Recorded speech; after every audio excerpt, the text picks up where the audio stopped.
बोलो शिव शंकर भगवान की जय, उमापति महादेव की जय। बोलो शिव शंकर भगवान की जय। जब भगवान सदाशिव इस संसार की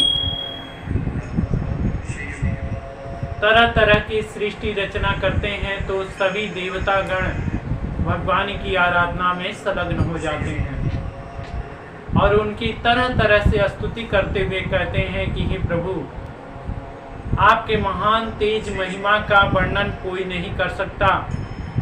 आपने कृपा करके सबरी को तारा, सुमना को भी परम पद प्रदान किया।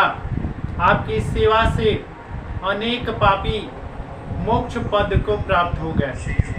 आप पर ब्रह्म परमेश्वर तथा सबके स्वामी हैं। उत्पत्ति, स्थिति तथा प्रलय, यह तीनों कार्य ही आपके वश में हैं। आपकी हम सब के रक्षक हैं। जड़ चेतन तथा अनेक बातों में भली भांति केवल आप ही जानते हैं।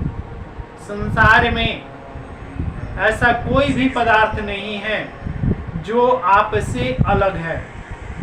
यह संपूर्ण संसार एक वृक्ष के समान है।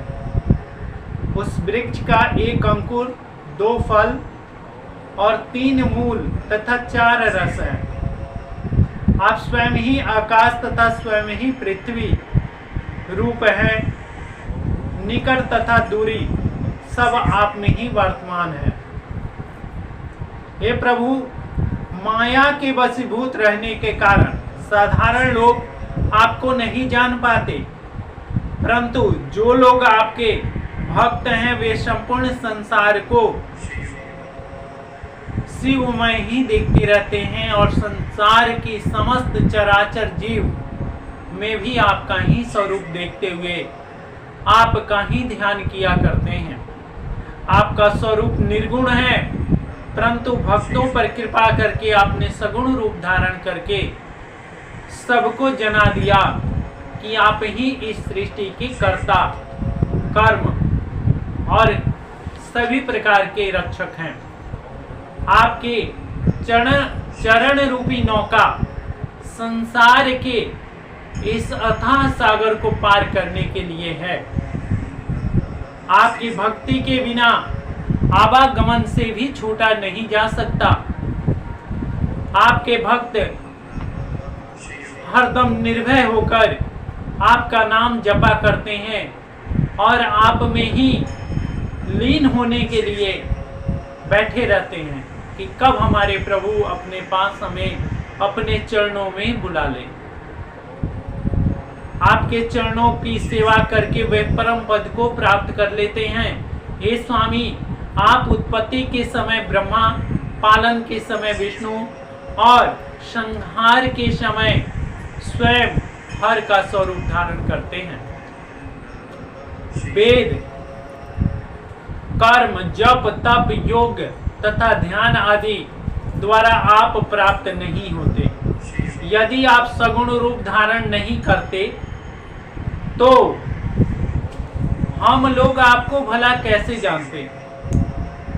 क्योंकि ये वेद, कर्म, जप सब कुछ के कर्ता धर्ता ही आप हैं। हमें ज्ञान द्वारा आप प्राप्त नहीं होते। अगर हमें आपकी भक्ति नहीं प्राप्त होती तो आप भक्ति रूपा हैं और भक्ति के द्वारा ही जानने योग्य हैं। आपके नाम तथा गुण अनंत हैं और उसका वर्णन करने का सामर्थ्यता किसी में भी नहीं है। आप हमें आपके समान बुद्धि कहां से प्राप्त होती? आपकी महिमा अपरंपार है। हे प्रभु, आप हमारे कार्यों को पूर्ण कीजिए।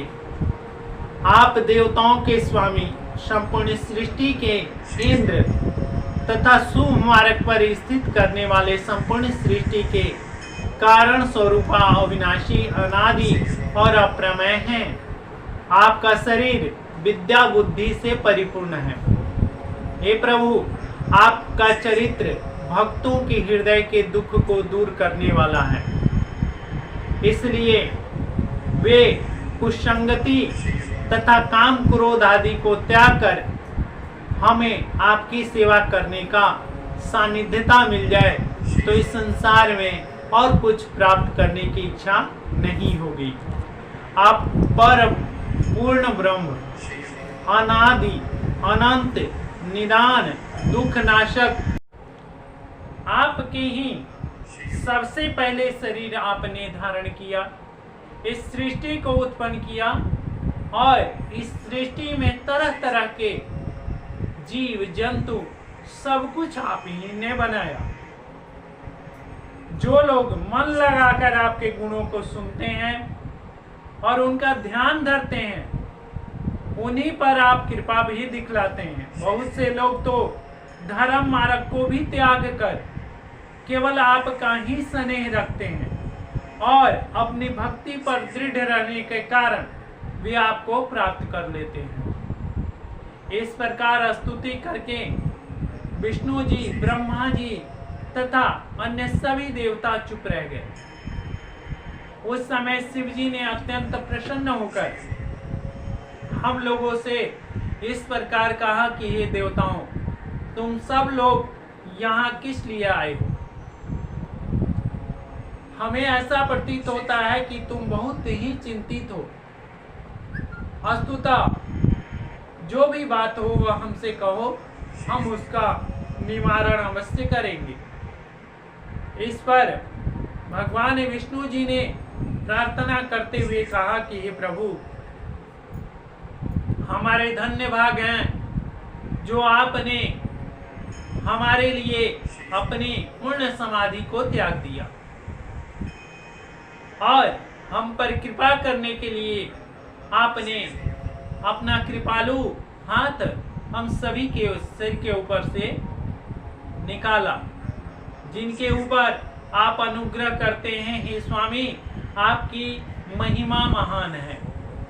आप प्रत्येक प्राणी के शरीर में निवास करते हैं और आपकी कलाएं असंख्य हैं तथा आप अपने भक्तों को दुखी देखकर स्वयं ही दुखी हो जाते हैं और उन्हें आनंद प्रदान करने के लिए तरह तरह के उनसे लीलाएं करके और उन्हें आनंद भी प्रदान करते हैं। अतः हे प्रभु, आप हम पर ऐसे ही कृपा बनाए रखें और हमारे ऊपर अनुग्रह कीजिए। बोलो शिव शंकर भगवान की जय।